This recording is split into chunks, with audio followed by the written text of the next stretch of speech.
Hello बच्चों। तो अब आज अपन लोग स्टार्ट करने वाले हैं डाइजेस्टिव सिस्टम का चौथा लेक्चर, है ना। और उम्मीद है आप अपनी नोट्स बहुत अच्छी तरह से बना रहे होंगे, है ना।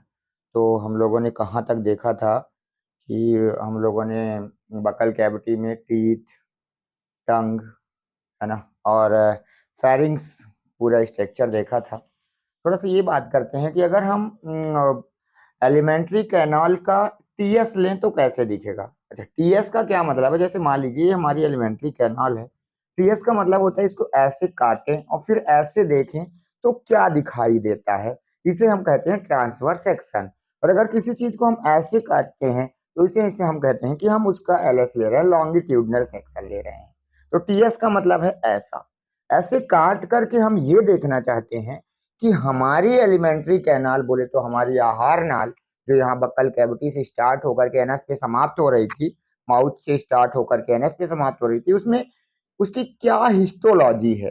हिस्टोलॉजी बोले तो उसकी क्या औतिकी है। औतिकी मतलब होता है कि कौन कौन से टिश्यू हैं, टिश्यू के बारे में स्टडी करना हिस्टोलॉजी कहलाता है। तो हमें वही देखना है कि क्या क्या ऐसी चीजें हैं जो हमारे एलिमेंट्री कैनाल के अंदर है। ठीक है, तो अभी हम स्टार्ट कर रहे हैं हिस्टोलॉजी ऑफ एलिमेंट्री कैनाल। चलिए आइए। तो हिस्टोलॉजी, आपसे यहाँ पर भी ये बोला जा सकता है, कई बार ये क्वेश्चन ही आ चुका है कि हिस्टोलॉजी का मतलब क्या होता है। तो हिस्टोलॉजी का मतलब होता है स्टडी ऑफ टिश्यू। टिश्यू के बारे में अध्ययन करना क्या कहलाता है? हिस्टोलॉजी कहलाता है ना। तो हमको इसमें देखना है elementary elementary canal, histology of elementary canal, है ना। एलिमेंट्री कैनाल के बारे में हमको क्या देखना है? उसकी हिस्टोलॉजी देखनी है, हिस्टोलॉजी ऑफ एलिमेंट्री कैनाल। तो सबसे पहले हम लोग इसको स्टार्ट करते हैं।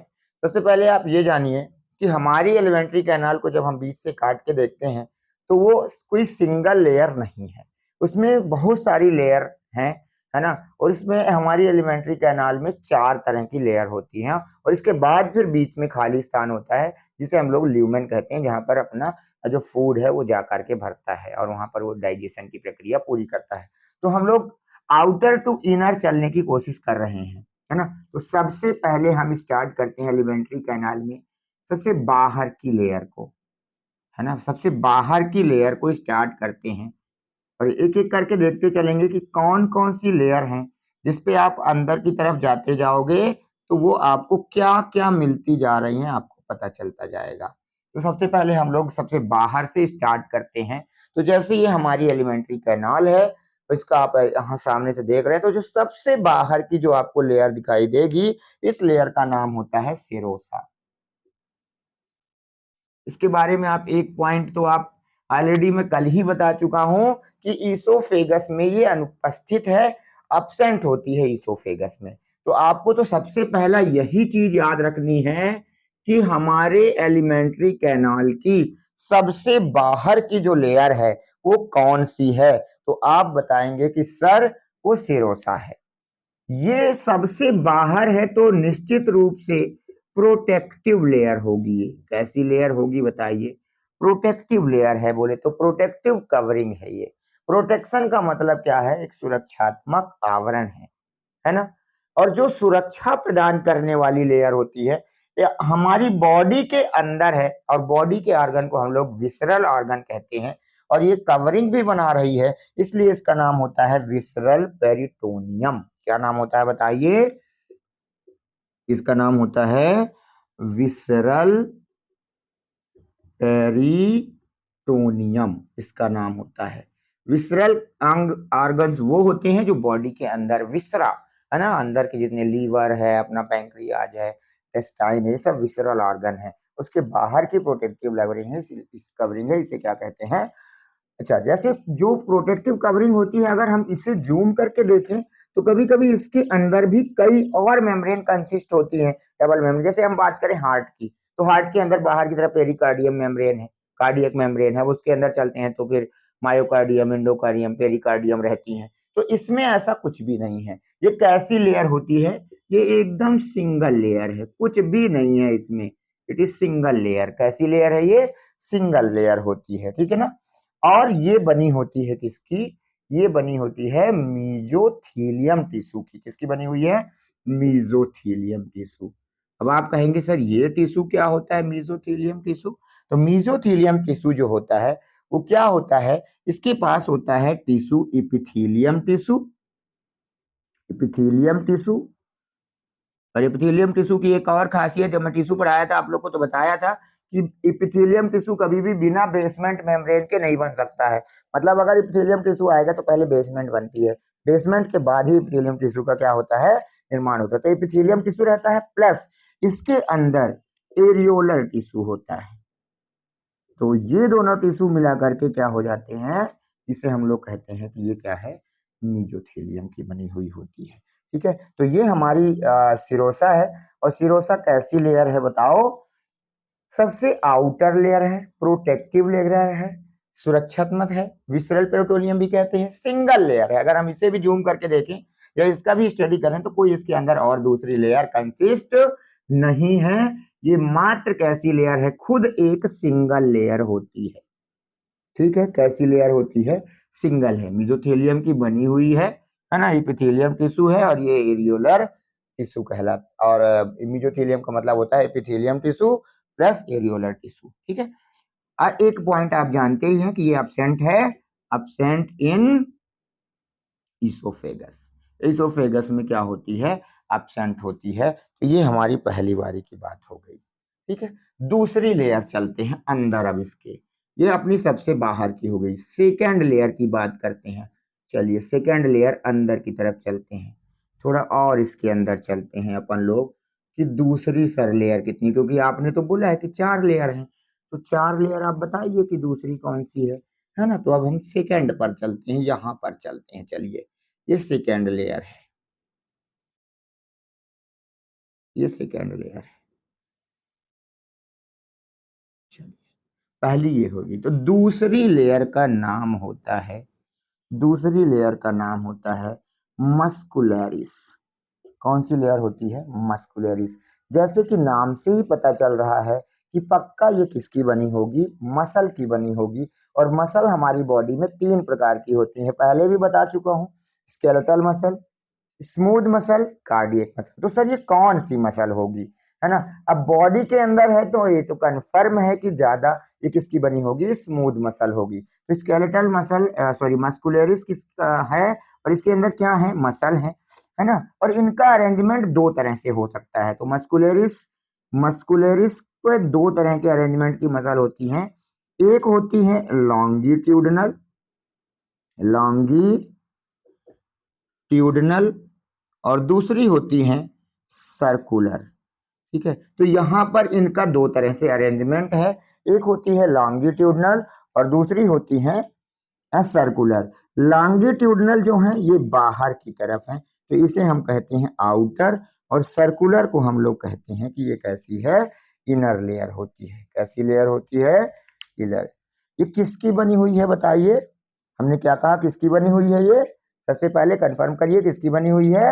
और ये है किसकी बनी हुई है? ये बनी हुई है स्मूथ मसल की। कौन सी मसल की? Smooth muscle. किसकी बनी हुई है? ये बनी हुई है स्मूथ मसल। स्मूथ मसल क्या होती है? जो वॉलेंट्री है या इनवॉलेंट्री है? स्मूथ मसल इनवॉलेंट्री है, क्योंकि तो कहां पर पाई गई है? बॉडी के अंदर। अगर बॉडी के अंदर है तो कैसी होती है? कैसी होती है? इनवॉलेंट्री। वो अंदर वाली है, हमारे अंदर हमारे इच्छा अनुसार थोड़ी ना काम कर रही हैं ये ना। इसमें किसी प्रकार के बैंड भी नहीं होते हैं। मसल वाले स्ट्रक्चर पढ़ाया था, है ना, जो हम पढ़ते हैं कि dark dark band, light band, thin filament, thick filament, ऐसा कोई पैटर्न नहीं रहता है इनके पास। ये अपने इच्छा अनुसार काम करती हैं। तो ये किसकी बनी है? स्मूथ। लॉन्गिट्यूडनल है। अब अगर यहाँ पर मसल है, यहाँ पूरे में क्या है? ये मसल है 2। इसका नाम मस्कुलरिस है तो पक्का इसके अंदर मसल ही है ना, स्मूथ मसल है। अब मसल होने के कारण इनका काम क्या है भाई? क्या काम है मसल? तो मसल किसका काम करती है? मसल अगर एलिमेंट्री कैनाल में लगी है तो एलिमेंट्री कैनाल में क्या होने की, कौन सा मोशन करवाएंगी? इनके लिए होती है पेरिस्टालसिस, जिसको हम कहते थे क्रमाकुंचन। मैंने बोला था यहां से यहां तक खाना, अगर जीभ या जो हमारी टंग है अगर उसको उसने धक्का मार दिया तो इसके बाद हमारे यहाँ पर कौन सी प्रोसेस होने लगती है, पेरिस्टालसिस की प्रोसेस होती है, जिसके कारण पूरा अपना जो खाना होता है ये ऊपर से नीचे की तरफ क्या होता है, नीचे की तरफ क्या होने लगता है, जाने लगता है। तो यहाँ पर कौन सी प्रोसेस के कारण ये खाना नीचे जाता है, तो इसका काम क्या होता है, अगर आपसे कोई पूछे कि ये इनका काम क्या होता है तो क्या बताओगे, पेरिस्टालसिस करवाती हैं। ये क्या करवाती हैं, पेरिस्टालसिस, या इसको हम हिंदी में क्या कहते हैं, क्रमाकुंचन। कौन सी गति करवाती हैं ये, क्रमाकुंचन कराती हैं, जिसके कारण खाना जो होता है उसमें अत्यधिक मूवमेंट होता है ना, और इसके कारण खाने को डाइजेशन भी मिलता है, और इसके कारण खाना आगे की तरफ भी क्या करता है, मूव करता है। तो दो लेयर हो गई, पहली हमारी हो गई सिरोसा, दूसरी हमारी लेयर हो गई मस्कुलरिस। अब हम तीसरी लेयर पे चलते हैं। तीसरी लेयर का नाम होता है सब म्यूकोसा। तीसरी लेयर बनाने जा रहे हैं। तीसरी लेयर आपको थोड़ा अलग दिखनी चाहिए, है ना, तो ये तीसरी लेयर है। तीसरी लेयर का नाम है, ये हम बना रहे हैं तीसरी लेयर, और ये है कौन सी, सब म्यूकोसा। कौन सी है भैया बताइए।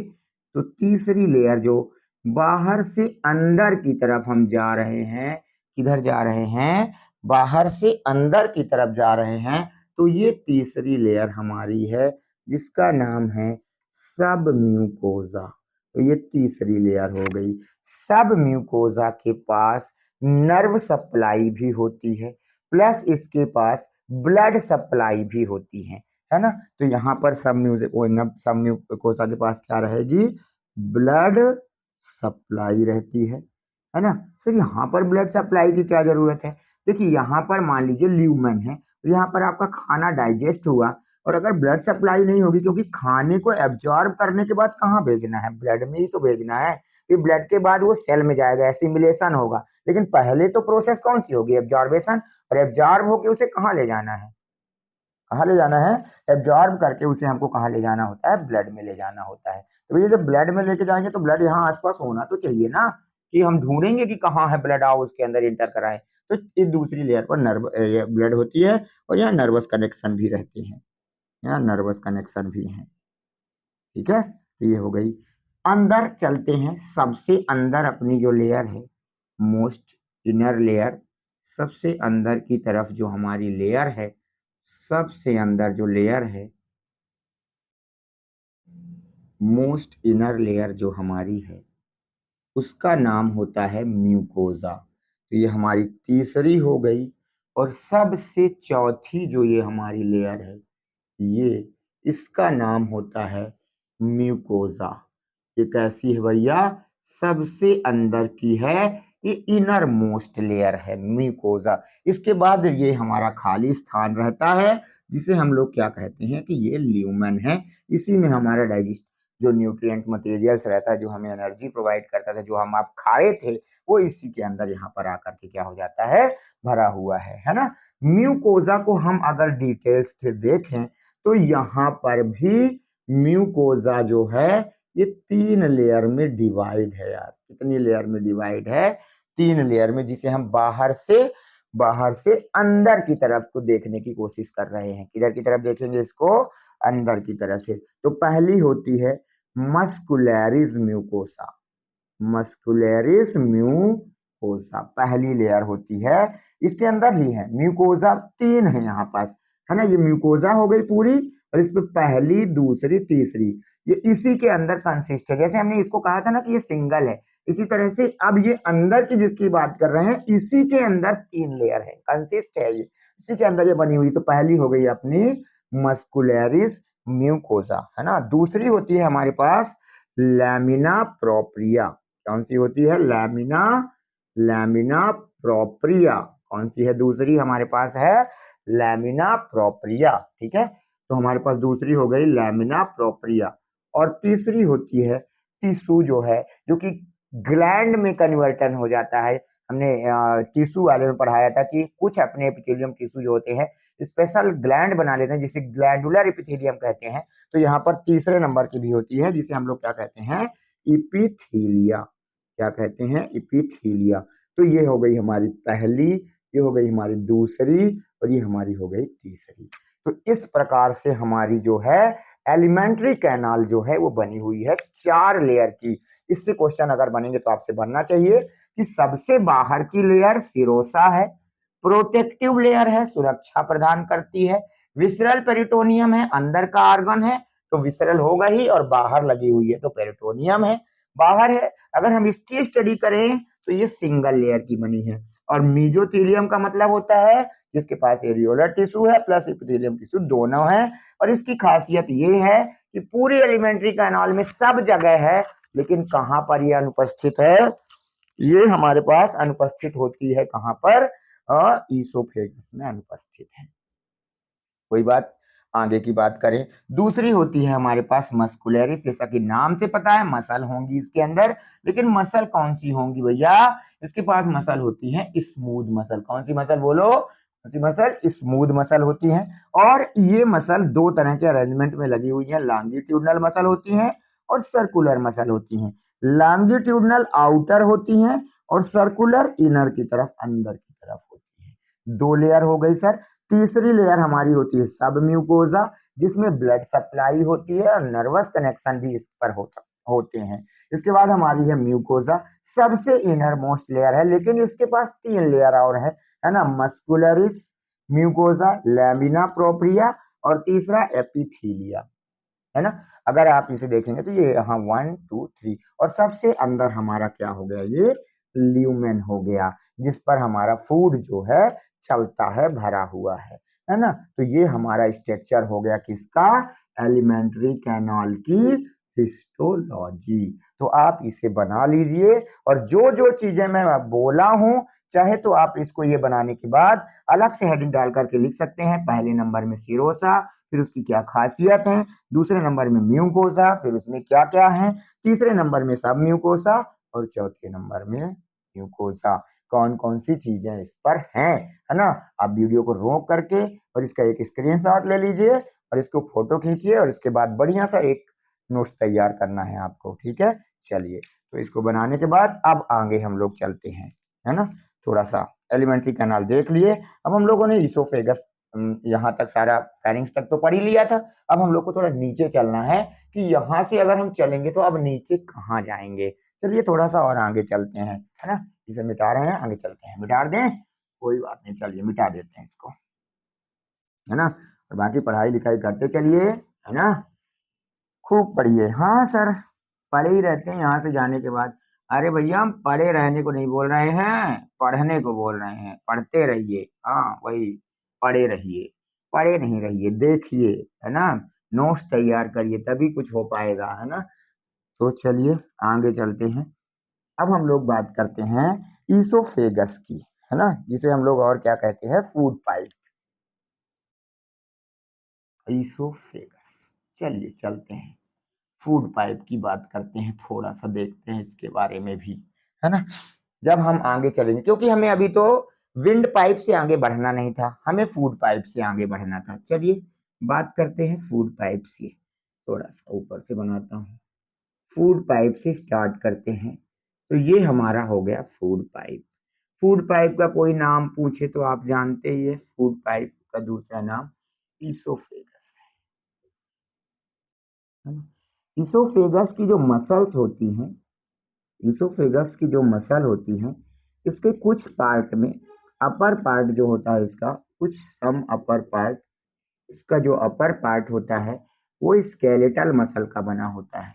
स्केलेटल मसल मतलब ये ऐसा है, वॉलेंटरी है, जैसे खाना थोड़ा सा नीचे तक आया तो आप चाहें तो उसे बाहर कर ले, लेकिन अगर वो थोड़ा सा लोअर पार्ट की तरफ चला गया तो फिर उसके पास लोअर पार्ट जो होता है वो स्मूथ मसल का होता है। कैसा होता है, स्मूथ मसल। और स्मूथ मसल अलग कैसी होती है आप तो जानते ही हैं, इनवॉलेंटरी होती हैं। तो ये खाना फिर सीधे नीचे आ जाता है ना। और ये लगभग अप्रॉक्स 25 सेंटीमीटर लॉन्ग स्ट्रक्चर होता है, ठीक है। इसके बाद जब चलते हैं तो ये हमारा जो है, ये नीचे जाकर के ओपन होता है एक जे लाइक स्ट्रक्चर, है ना, जिसे हम लोग कहते हैं स्टमक। क्या कहते हैं, स्टमक। इसको गैस्टर भी कहते हैं। क्या कहते हैं, स्टमक का दूसरा नाम गैस्टर भी होता है। तभी तो हम लोग कहते हैं गैस्ट्रिक जूस, गैस्ट्रिक सेल, तो सब इसी पर है, ठीक है। चलिए, और इसके बाद ये अपना छोटी आंत का पार्ट चालू हो जाएगा। छोटी आंत का सबसे छोटा सा पार्ट है ये, जिसे हम लोग क्या नाम देते हैं, डिओडिनम कहते हैं। क्या कहते हैं, डिओडिनम।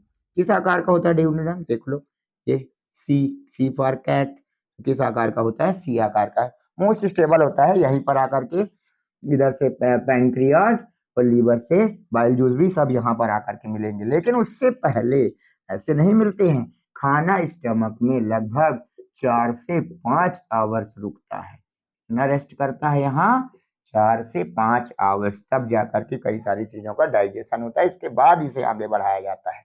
अच्छा, अगर खाना मान लीजिए यहाँ पहुंच गया, तो कभी अगर हम कोई काम कर रहे हैं, दौड़ रहे हैं, तो ये मे भी पॉसिबल कि खाना वापस आने लगे। ऐसा ना हो, कभी कोई चीज रिटर्न ना आए, जब हमारी बॉडी चाहे तभी वो आगे जाए और रिटर्न हो। इसके लिए यहाँ पर इस तरह से फाटक लगे हुए हैं, और इन फाटकों का नाम है स्फिंक्टर। क्या नाम है, स्फिंक्टर। एक स्फिंक्टर हमारा यहाँ पे लगा हुआ है, एक स्फिंक्टर यहाँ पर लगा हुआ है, और एक यहाँ लगा है। मतलब हमारा जो स्टमक है वो भी 2 स्फिंक्टर से फिक्स है। यहाँ पर हमारा जो फूड आएगा, जब तक हमारी बॉडी नहीं चाहेगी, ना तो ये इधर से इधर जाएगा और ना ही ये इधर से इधर आएगा। अब सर इनका नाम क्या है, चलो देख लेते हैं। ऊपर है, ईसोफेगस के ऊपर है, तो नाम रख दो अपर ईसोफेजियल स्फिंक्टर। क्या नाम लिख दिए, अगर ऊपर है तो इसका क्या नाम हो जाएगा, अपर ईसोफेजियल स्फिंक्टर। ये नीचे है तो अब तो अपने से भी नाम रख सकते हैं सर, हम तो अपने से कर लेंगे। इसका नाम क्या हो जाएगा, लोअर ईसोफेजियल स्फिंक्टर। ठीक, इसका दूसरा नाम भी होता है, क्या है, जैसे हम यहां से जाते हैं तो इसके पास हमारा हार्ट भी है, और हार्ट का हम लोग क्या कहते हैं, कार्डिया, है ना। इसलिए इसका दूसरा नाम होता है कार्डियक स्फिंक्टर। तो लोअर इसोफेजियल स्फिंक्टर का दूसरा नाम होता है कार्डियक स्फिंक्टर। कार्डियक मतलब तो हार्ट होता है, लेकिन यहाँ पर हार्ट ही है इसके नीचे, इसलिए हम इसको नाम दे देते हैं कार्डियक। इस रीजन पे हार्ट होता है, इस रीजन पे हार्ट होने के कारण इसका नाम दे देते हैं कार्डियक स्फिंक्टर। और इस ये जो अपना पार्ट है ना, ये स्टमक का, स्टमक को 3 भागों में डिवाइड किया गया है। कौन कौन से, एक होता है कार्डियक, एक होता है फंडस और एक होता है पाइलोरिक। तो ये जो अपना ये रीजन है, जहां हार्ट वाला रीजन है, ये इतना अप्रॉक्स शुरू का ये जो रीजन है, इतना ये जो रीजन है, इस रीजन को हम लोग क्या कहते हैं, ये वाला जो ये शुरू वाला जो अपना ये रीजन है, यही क्या है, कार्डियक है। ये कार्डियक होने के कारण, कार्डियक के पास स्फिंक्टर है, इसलिए इसका नाम रख दिए कार्डियक स्फिंक्टर। ये ऊपर का ये जो पार्ट ऐसा आया है, इस पार्ट को हम लोग कहते हैं फंडस। तो ये अपना हो जाएगा कौन सा, दूसरा नंबर, फंडस। और ये नीचे का जो पार्ट है, ये वाला है पाइलोरिक। क्या नाम है इसका, और ये हमारी हो जाएगी बॉडी, इसकी स्टमक की क्या हो जाएगी, बॉडी। तो ये स्फिंक्टर सर नाम नहीं बताए आप। अब क्या है नाम, पाइलोरिक के पास है तो पाइलोरिक स्फिंक्टर, कार्डिया के पास था, कार्डियक ऊपर था, अपर इसोफेजियल, तो ये स्फिंक्टर का नाम हो जाएगा पाइलोरिक स्फिंक्टर। पाइलोरिक स्फिंक्टर, है ना। तो यहाँ पर अब खाना आएगा, इधर से पैक हो जाएगा, इधर से पैक हो जाएगा, 4 से 5 घंटे तक रुकेगा।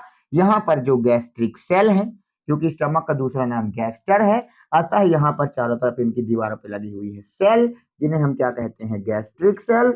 और उन सेलों से निकलेंगे जूस, गैस्ट्रिक जूस, एंजाइम, और वो उस खाने को क्या करेंगे, करेंगे उसको डाइजेस्ट।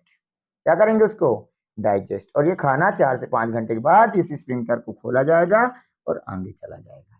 जो वॉमिटिंग होता है, वॉमिटिंग सेंटर मेड्यूला से जिसे एक्टिवेट किया जाता है, वॉमिटिंग में कभी भी ये जो खाना इंटेस्टाइन में चला जाए, वो कभी भी लौट करके नहीं आ सकता है, चाहे कितनी भी वॉमिटिंग हो। वॉमिटिंग में कौन सा खाना आ सकता है वापस, ये वाला स्टमक का खाना वापस आ जाता है ना। इस स्फिंक्टर को रोकते हुए, इसको खोलते हुए वो वापस आ सकता है, ठीक है। लेकिन अगर एक बार खाना कहाँ चला जाए, स्मॉल इंटेस्टाइन में चला जाए, तो इसके बाद फिर वो खाना वापस नहीं आ सकता है। तो इसे भी बना लिया जाए और कुछ पॉइंट मैं आपको इसके बारे में लिखवाता हूँ, तो इसको लिखते हैं, है ना। चलिए इसका भी डायग्राम आप जब तक तैयार करिए, ठीक है, फिर आगे चलते हैं।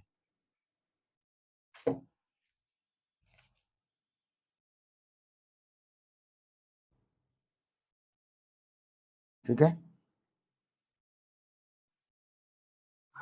चलिए कुछ पॉइंट लिख लेते हैं स्टमक के बारे में, है ना। सबसे पहले आप बताएं शेप कैसा है स्टमक का।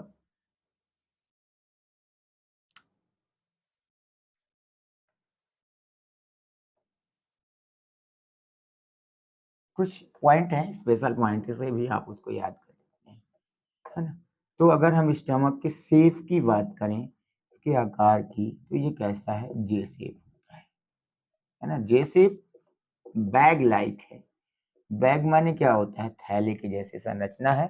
एलिमेंट्री कैनाल का ही पार्ट है, पर यहाँ पर एलिमेंट्री कैनाल जो है अत्यधिक चौड़ी हो गई है और वहां पर दो स्फिंक्टर से फिक्स हो गई है कि न खाना इधर से नीचे जाएगा और ना ही ऊपर आएगा, जब तक हमारी बॉडी ये ऐसा नहीं चाहेगी, ठीक है।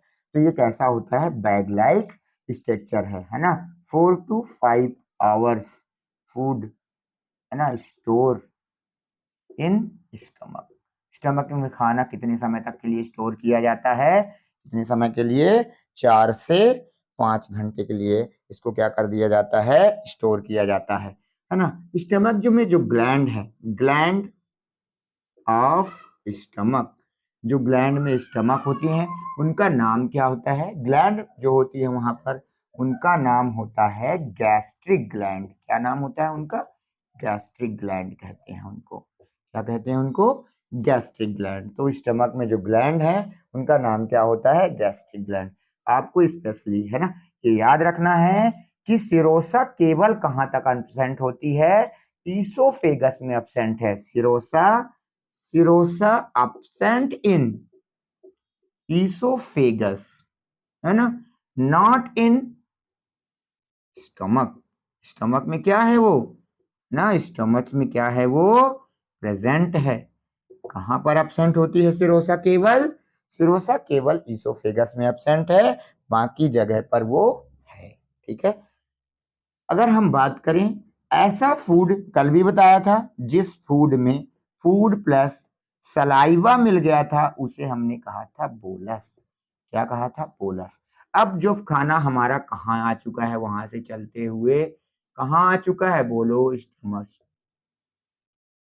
इसका नाम होता है काइम। क्या नाम होता है, काइम। जब ये नीचे जाएगा और इसमें आंतरीय रस मिल जाएगा, इंटेस्टाइनल जूस मिलेगा, तो उसे कहेंगे काइल, ठीक है। तो चलिए अब इसको और देखेंगे, फिलहाल आप इसे नोट्स करिए। इसके बाद हम और इसकी अब कुछ ग्लैंड देखने वाले हैं कि अपने स्टमक में कौन कौन सी ग्लैंड हैं, लेकिन हम इसको अगले वीडियो में देखेंगे। क्यों, क्योंकि हम वीडियो थोड़ा सा शॉर्ट 30-30 मिनट के वीडियो बना रहे हैं, जिससे कि आप जो आगे पढ़ रहे हैं उसे भी कवर करते जाएं और इसे भी याद भी करते जाएं और नोट्स भी बनाते जाएं। इसके बाद जो आपको सीट मिलती है, प्रैक्टिस सीट, उससे क्वेश्चन भी सॉल्व करिए, आसानी से सॉल्व हो जाएंगे। सारे क्वेश्चन सॉल्व होंगे एक तरफ से, ऐसा कुछ भी नहीं है, ठीक है। तो इसको भी आपको नोट्स बनाना है, प्रॉपर लिखना है ना, और याद भी करना है। ये नहीं कि बस बना लिए, लिखा हुआ है सर, लिख गया है ना। लिखने से कुछ नहीं होगा, है ना। प्रॉपर आपको वो चीजें दिमाग में याद होनी चाहिए और समझ करके याद होनी चाहिए कैसे इसे किया जाना है ना। तो फिर मिलते हैं नेक्स्ट वीडियो में, है ना। Bye bye.